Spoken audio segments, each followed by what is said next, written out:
Welcome to TWT Talks with Tito. This is Tito Mandrano back for another episode, back in your life. So today we're going to talk about post Money in the Bank. We're also going to talk about post UFC 316. There was the same night as Money in the Bank, Worlds Collide. I didn't watch the event, I was doing something else, but I did rewatch Money in the Bank on Sunday because Saturday was chaotic. It was busy for me. But yeah, World Collide. It was a great event due to the highlights that I saw. Not shocked, AAA and WWE merging and having, the best of AAA versus the best of WWE or something like that. It was great. I feel like LA had a great show, and let's kick off with Money in the Bank. All right, starting off with the women's Money in the Bank briefcase match, ladder match. It was Stephanie McMahon, Alexa Bliss, Roxanne Perez, Naomi, Rhea Ripley, and Julia. The spots on these match were insane. Julia, Stephanie McMahon, Roxanne Perez. This is the first ever Money in the Bank ladder match they were involved. Naomi had 5. Alexa had a few. I think Alexa had 3 or 4. I'm not exactly sure the amount, but she won in 2018, which I was there live in Chicago. Believe it or not, Rhea Ripley's, this was her first Money in the Bank ladder match. Believe it or not, this was her first. And it's not shocking because, Rhea has been champion normally 80% of the time since being in the main roster. So this match was just insane. Stephanie McMahon, Roxanne Perez, Julia, all 3 of these girls had a great show in this match. Julia and Roxanne being allies for a bit. Alexa did pretty good too. I know a lot of people were not expecting her to be in this match, but she did pretty good. I was not expecting her. I was definitely hoping she would not win, and she didn't, which is good. But yeah, Naomi too. Naomi's been in 5, so it was great to see her be in this match again. Rhea Ripley also, the bumps that she took and then they buried her under the ladders. Then, the face-off that she had with Alexa, the back and forth with Julia and Roxanne. Roxanne, man, props to her. All the bumps she took in this match. She's definitely someone that's absolutely dedicated to this craft.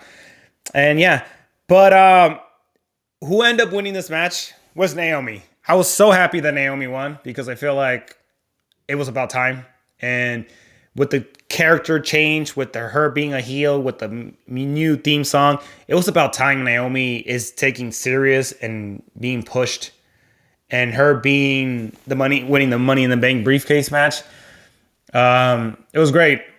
It was great to see it because she's been a par of 5 Money in the Bank ladder matches, and she finally won it in the 5th one.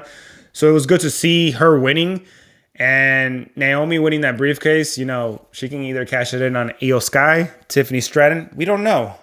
She has a year to figure that out, and it's great to see Naomi has the golden ticket for now. All right, moving on to the next match, and this match got added last minute. It literally got added last minute.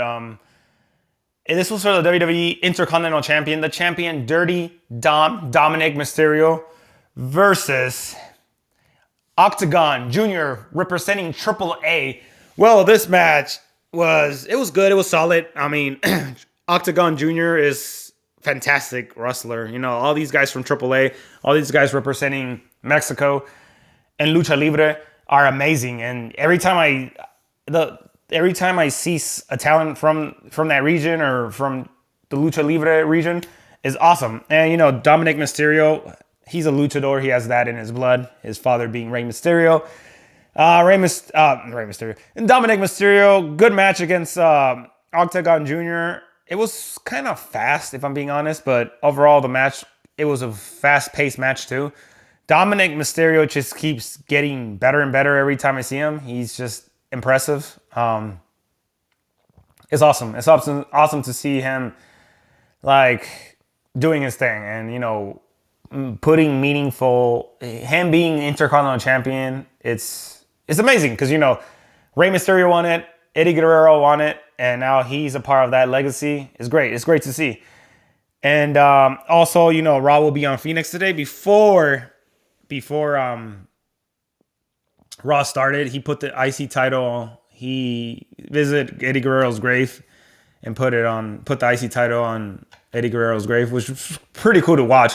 Which I'm a little confused because I thought Eddie Guerrero, I thought he got buried in El Paso, Texas, where he's from. But no, his grave is in Phoenix. But yeah, it was just great to see Dominic perform and at a PLE with Octagon Jr. Obviously, he had a little help with Liv Morgan. Liv was in his corner, distracting Octagon Jr. But yeah, Octagon Jr., fantastic performer. Hopefully we see him soon in WWE again. All right. Moving on to the next match, and this was for the Women's Intercontinental Champion. The champion, Lyra Valkyria, versus Big Time Bex, Becky Lynch, or the Man, as some people want to call her. So this was a rematch from the other pay-per-view, which Backlash. I think they faced each other. Backlash. Yeah, they faced each other at Backlash, I believe. So, yeah. So this match was, like I said, it was a rematch. Both girls, the feud of these two girls, have extended longer. And a lot of people thought Lyra was going to lose the match last time, lose the belt. That wasn't the case. She retained. And Becky, she's always chasing resumes. She's always chasing, Becky at this point, she's probably like one belt away from being Grand Slam champion. Now that the US and US championship and IC champion is involved for the women's, it's right there for her.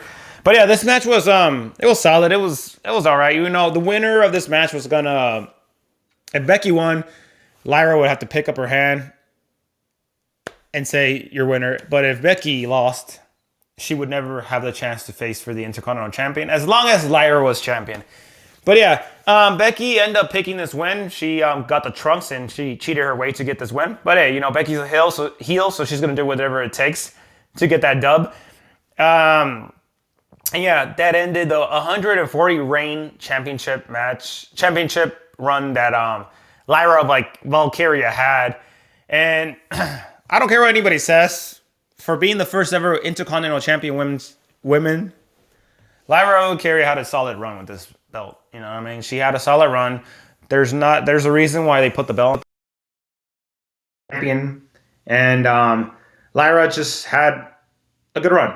Becky, this belt adds another belt on her resume.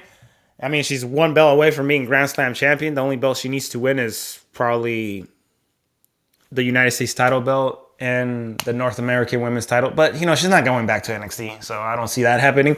But yeah, Becky wins the belt, and she is now the new Women's Intercontinental Champion. And it's crazy, though. Becky's husband, Seth Rollins, who is a former Intercontinental Champion. So, they have that in common. I feel like her and Seth are... And then Chelsea Green and Zack Ryder, Matt Cardona, they won the United States title. Chelsea won the U.S. belt. And now we have a married couple, too, that also won the Intercontinental title, which is Becky and Seth. So, yeah, Becky wins. Lyra's picking up her hand, and, Becky's trying to humiliate her, do it in each audience. She does it, and then, Lyra picks her up, slams her, and, yeah. What's next for Lyra? Who knows? I mean, who knows what's next for her? What's next for Becky? Well, Becky's going to make this belt relevant. I hope so, and I think she will. All right, moving on to the next match. For the men's Money in the Bank ladder match, we have LA Knight. Yeah, Pentagon Jr. Pentagon, sorry. I'm so used to calling him Pentagon Jr. Penta, El Cero Miedo, El Ídolo Andrade, Solo Sikoa, the visionary, the architect, Seth freaking Rollins, and El Gran Americano, or some people would call him Chad Gable, Chad Gable, by the way, had a match with El Hijo del Vikingo at Worlds Collide. So, props to him for the triple mega world title of AAA. But yeah, This match, again, like the spots on these match were insane. Penta, Andrade, the Mexican destroyers, Canadian destroyers. I don't know. They change the move all the time. It's the same move. They just changed the name of the move. I mean, those two guys were crazy to take those bumps. El Gran Americano was also, the bumps that he took there. Insane from El Gran Americano, or Chad Gable, as we want to call him.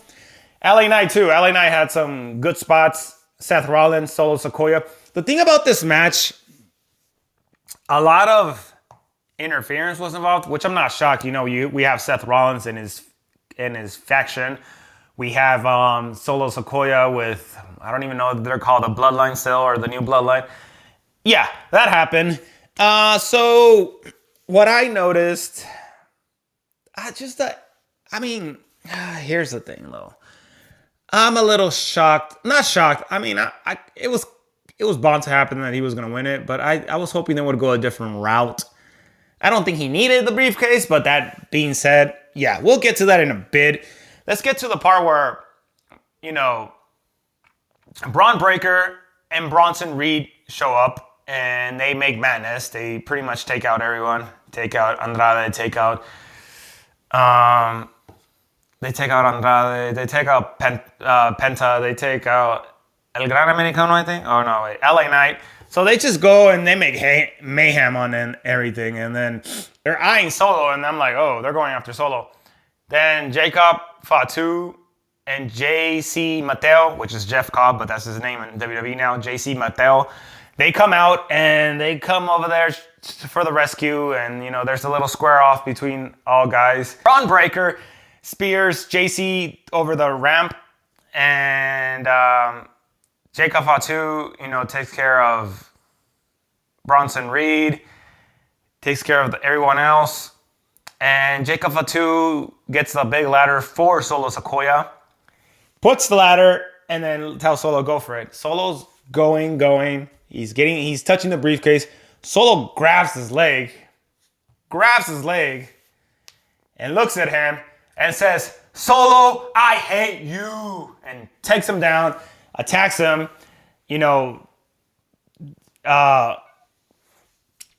moonsaults him and just puts him over a ladder and all gas, no brakes. And, Solo heard him say, Jacob heard Solo talking to JC Mateo saying he's all gas. He says something that pissed off Jacob Fatu. And Jacob Fatu didn't take that lightly. And he put him over the ladder, and that was pretty much the end of Jacob Fatu being allies with Solo Sikoa. Jacob Fatu said, I'm here to do this myself, and he took Solo Sikoa out, and Solo Sikoa's chances of winning this match were gone. After that, we see that we do see, El Gran Americano beat cheating with the thing that he put on his face, hit Penta with it, but Penta was still not gone. LA Knight did an amazing move. I don't know how he pulled it off, but he did a great job doing it, and he took out El Gran Americano. And LA Knight and Seth Rollins were the last two men standing, because Penta was out, Andrade was out, Solo was done. So LA Knight, I honestly wanted LA Knight to win because this was his third Money in the Bank in a row, and I was like, I think there's the charm, but no. And like I said, I'm not mad that Seth won. Yeah, Seth Rollins won, but it was like, I guess, not mad. It makes his faction look stronger, so I'm not mad at that, but I was like, he didn't need it personally, but yeah. And so as soon as LA Knight was going going for the briefcase, Seth Rollins, grabs him, curve stomps him, and takes him out. And Seth Rollins climbs the ladder and gets the briefcase. This is the second time Seth Rollins wins the briefcase. The first time was in 2014. Well, he was a part of the Authority with Triple H, Stephanie McMahon, Kane, and Randy Orton, all those guys and gals. And now Seth Rollins is now Money in the Bank with his new faction of Bronson Reed, Braun Breaker, and the wise man Paul Heyman.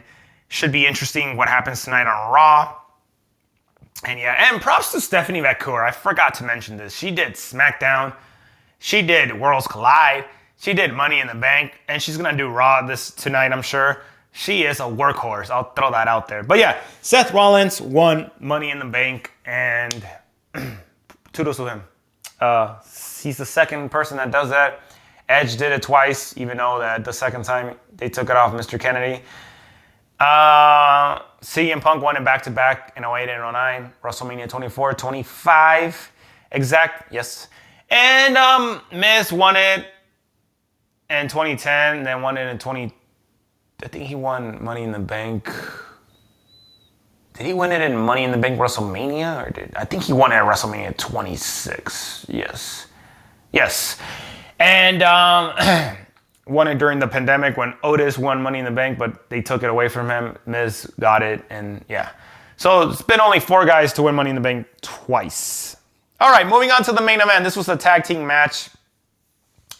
Logan Paul, the Maverick, teaming up with the greatest of all time, the last champion, the 17-time world champion, John Cena, and versus the world heavyweight champion, Yeet, main event Jey Uso versus the American Nightmare, Cody Rhodes. This match right here was solid. It was okay. I didn't know who was gonna go over, to be honest. I was just like, all right, who will go over? But the person that helped the team that went over, it was a shocking thing, that to me. So yeah, this match was solid. We know that Logan Paul and John Cena were not facing eye to eye. For a minute, I was like, John Cena's going to turn face. Oh, no. And now, I mean, yeah, they were just not on the same page. They were shoving each other and everything. We saw, let's get to the end of this match because this is where it gets more interesting. You know, Logan Paul did a moonsault over the announcing table on Jey Uso. And then Cody was laying on the ring. John Cena sees that the referee's dealing with that, gets the title, hits Cody in the face with it. And John Cena is looking for his way to cheat, but somebody in the crowd comes in. Somebody mysterious, covered up, comes in and attacks John Cena. He hits him, gets the title, and waxes him with it. And then he uncovers himself. And that person is R-Truth. R-Truth is back with the company after 7 days of being released. Probably arguably the shortest time. And this is the shortest in history that you have been released. 7 days. R-Truth is back with the company. And I have to say is this. Pro wrestling fans brought him back. The voice of the fans brought R-Truth back. Not only the fans, not only his peers in his locker room, everybody brought R-Truth back because they literally went crazy with hashtag We Want Truth, and we got him. We got him back, and we are so happy that R-Truth is back to WWE. And knowing the fact that he will retire with WWE, I don't know his contract. I really don't know what his contract is, but I'm happy that he's back because I feel like R-Truth is a guy that you want to have in the company. It's a guy that you want to have in the locker rooms. He's a guy that lights up the place, and it's great to see him back in WWE. And yes, R-Truth is back. I'm excited to see, well, he's a part of SmackDown. He's a part of SmackDown. So it's great to see him back. And yeah, R-Truth is back. I'm happy that he's back. And, you know, Cody gets John Cena, does the Cody Cutter. 1, 2, 3, pins John Cena. Cody Rhodes, Jey Uso win this match. And yeah.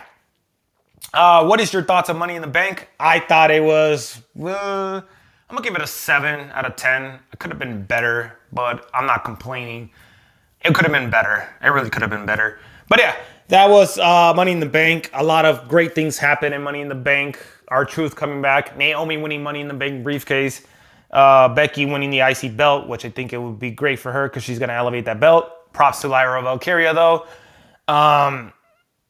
Yeah, Stephanie McCool, Roxanne Perez, Julia, props to those girls to being a part of their first Money in the Bank. Also, Rhea Ripley, and can't dismiss Alexa Bliss, too.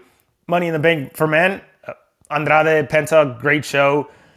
El Gran Americano, also LA Knight as well, which I wish he would have won it, but hey, no knock here. Congrats to Seth, because I think his faction needs the briefcase. It makes it stronger. Solo Sequoia realized that Jacob Fatu's all gas, no brakes. Jacob Fatu is now going to go solo. No pun intended, Solo Sequoia. But he's going to go solo now with his run. Something that I've been waiting for. And, Dominic Mysterio and Octagon Jr., great match as well. All right, moving on to the next subject of this episode. UFC 316, live from New Jersey, Newark, New Jersey. I'm only going to talk about the co-main event and the main event. The fight card was good. A lot of finishes, a lot of newcomers that are going to be noticed in this fight card. I can't wait to see those newcomers in their next upcoming fight announcements. But yeah, let's talk about the co-main event. Let's get right to it. For the UFC Women's Bantamweight Champion, the champion Juliana Pena versus Kayla Harrison. This fight was, a lot of people thought Kayla was going to win this fight. I'm not shocked because, Kayla was the favorite. Kayla is an Olympic gold medalist in judo twice. And, she killed it in the PFL. 18-1 prior to this fight. Kayla Harrison went into that fight, made it her fight. Juliana Pena being the warrior, being the pit bull that she is, because we know Juliana Pena doesn't back down to no one. And the confidence booster's always been great. I always said it in my previous episode when I covered Juliana Pena and TWT, Talks with Tito. But Kayla Harrison was just operating in a different level. Stand-up was pretty much leveled up with Juliana Pena. But Juliana Pena took this fight down. And Juliana Pena she does pretty good in the ground. But Kayla Harrison is just something special in that ground. You know what I mean? She took this fight in the ground, and Kayla's like, all right, this is where I dominate. And that's exactly what she did. Kayla Harrison submits Juliana Pena in the second round, closing the second round. And Kayla Harrison is now your new UFC Women's Bantamweight Champion, 19-1. I'm excited for what Kayla Harrison is going to do with this championship because, Kayla Harrison, she is going to be 35. I don't know if she already is. I think she's still 34, but she's going to be 35. She's not wasting any time. She knows that the sport doesn't forgive. And props to her, man. A single mother of 2. She is living the dream. And Olympic gold medalist, former champion at a different organization, now a champion a champion now. And if you look at Kayla Harrison, she's only been in the UFC. Kayla Harrison's been in the UFC since UFC 300, which she submitted Holly Holm. Kaylin Vieira, she beat her, and then she beat Juliana Pena. She's only had 3 fights, and she's already UFC Bantamweight champion. But here's the thing, though. Kayla Harrison got on the mic, and there was somebody in the audience who's going to be inducted in the Hall of Fame. Amanda Nunes. She called out Amanda Nunes. They did a face-off. Amanda Nunes is going to come out of retirement. And I feel like I was I was all about Amanda Nunes. I wanted to see her fight Valentina Shevchenko the third time. I wanted to see her fight Juliana Pena in the trilogy. But Kayla Harrison and Amanda Nunes, this fight is big. I feel like this fight is big. I feel like this fight will... I don't want to say it will be probably the biggest fight in women's MMA, but it's going to be up there. And I think Kayla Harrison, 19-1, that judo background, that submission skill versus Amanda Nunes, who's been there, done that. Former 2-division champion, arguably the greatest female fighter of all time. This fight has all the marbles of I'm here to watch. And I feel like Amanda Nunes is not going to come out of retirement for anyone. And there's somebody that's bigger than the championship. It's the challenge. And the challenge is Kayla Harrison. And Kayla Harrison, there's something bigger than the belt. Amanda Nunes. So this fight right here, It's must see. I just took the Miz's catchphrase, but it's must see. And I can't wait when it happens. Hopefully, if, cause I feel like Kayla Harrison didn't, she didn't look banged up or anything. Hopefully they make it in Chicago. Just saying. Because we got to stack that card up. We need another championship fight.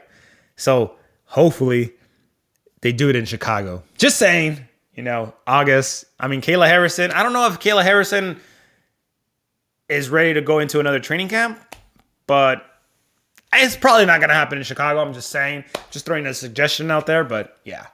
All right, moving on to the next fight. This is the main event.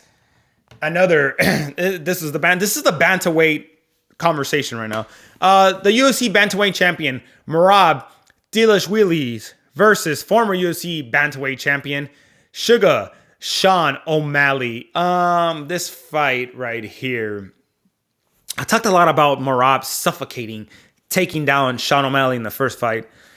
This fight was not any different, but Sean O'Malley was more precautious as far as being taken down for a while. He did have his moments standing up, but Merab was just too good on cutting those moments right away. Merab, he's just, like I said, he's a machine. There's the reason why they call him a machine. But this guy, there was something about Merab coming into this fight that he was just chasing greatness. And I said this on X, Twitter. Merab is chasing greatness. He, the guys that he beat on his resume, he just took, at the moment he took Sean O'Malley down, it was just like, yeah, this is not going to be good for O'Malley. O'Malley did the best he can to try to avoid takedowns, but when you're fighting someone like Merab, who they call the machine, who is a conditional freak athlete, and that guy is just in a different level. Merab took him down, did what he wanted with him, and submitted him in the third round. Merab is just, I don't know what to say, man. He's like, I'm running out of compliments. I'm running out of praises to give him. Merab is he's just something special. And there hasn't been in a while a bantamweight with this much, reputation as far as conditioning, as far as, understanding the outcome of how to dominate a fight. And Merab is the perfect example of that. Merab, I feel like Merab is, he's knocking on that door. And I'm excited to see who Merab's going to face Corey Sandhagen. I think that fight's going to be good. People want to see him fight Umar Nurmagomedov already in the rematch. Nah, he needs to fight Corey Sandhagen because I feel like Corey Sandhagen is a dangerous fight for anyone in the 135 division. And he's very crafty and he's very dangerous in the ground as well. But Merab is, man, good luck for anybody trying to take that belt from him. He beat O'Malley twice, beat Peter Yan, beat Henry Cejudo, beat Jose Aldo, all former UFC bantamweight champions. Well, Jose Aldo's all former UFC champions because Jose Aldo's a former UFC featherweight champion. Beat Umar, which a lot of people consider to be the next champ. The thing I like about this is the thing that I like about Merab. Merab wants to fight constantly. He wants to fight 2 more times this year. I think Corey Sandhagen is going to be the next fight. He beats him. Umar Nurmagomedov is the rematch. Those are the 2 fights that they got to make for Merab. Because Merab is just, I honestly thought,